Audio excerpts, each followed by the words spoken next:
the banking system need to change? Could we deal with the excesses at the top?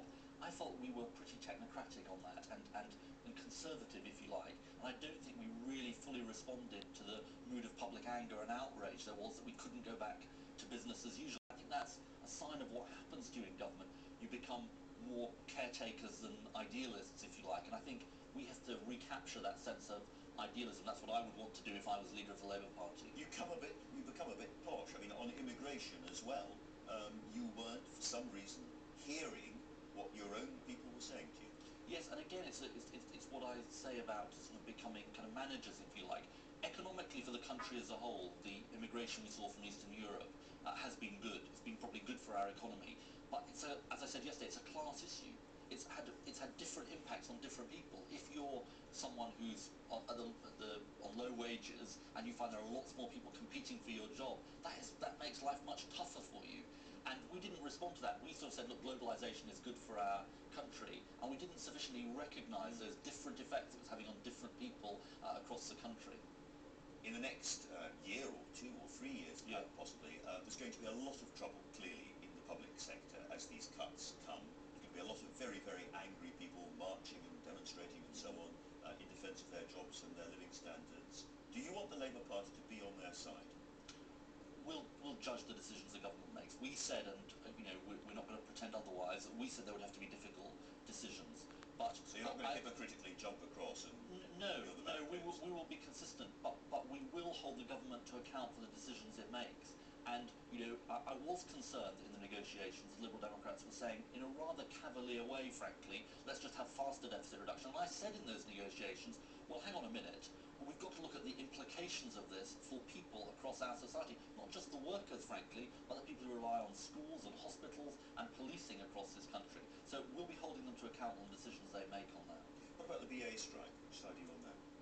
Well, I think that the management and the workers need to get around the table and need to settle this strike. As I understand it, it's now become about a whole set of sort of second-order issues, like not to do with what the original dispute was about. I think the best thing is that the sides get together and try and resolve that.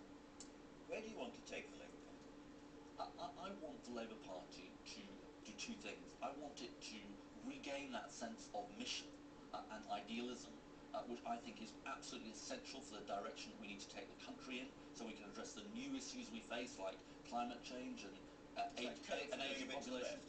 No, I wouldn't describe it in that way, because I think the second thing we've got to do is reconnect with the people we lost. And we lost different groups in the population. We lost people who've been traditionally Labour voters over issues like immigration.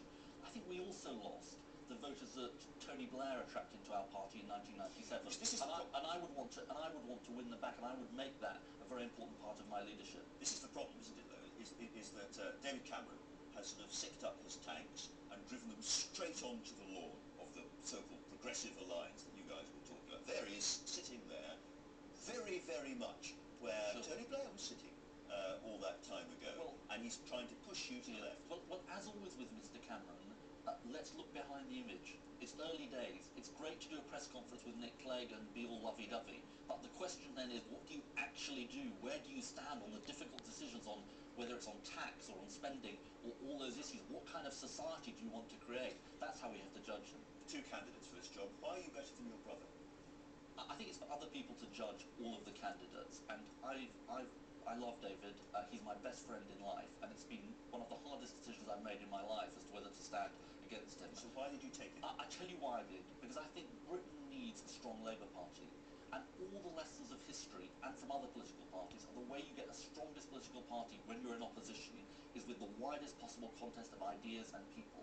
And Dave will make an enormous contribution to that debate. I will try and make my own contribution as well. Why do you think your contribution is better than his? Well, let me tell you what I think I would try and bring to the leadership of this party.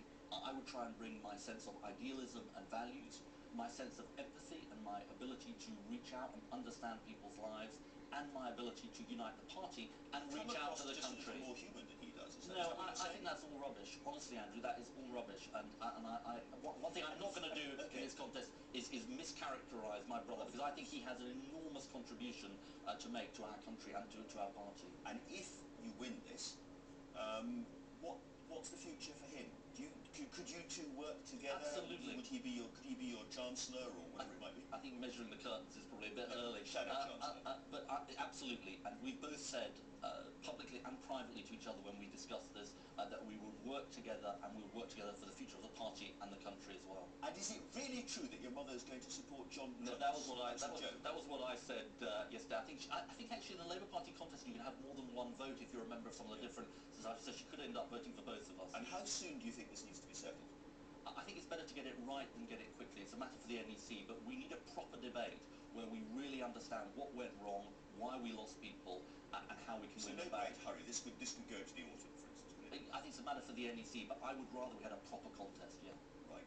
And at the end of it, there will be a different kind of Labour Party than what we see now. Yes, and actually the party itself has to change as well. It's got to reach out to people in a way that it hasn't in the past, and I think that's very important too. Ed Miliband, for now, thank you very much indeed.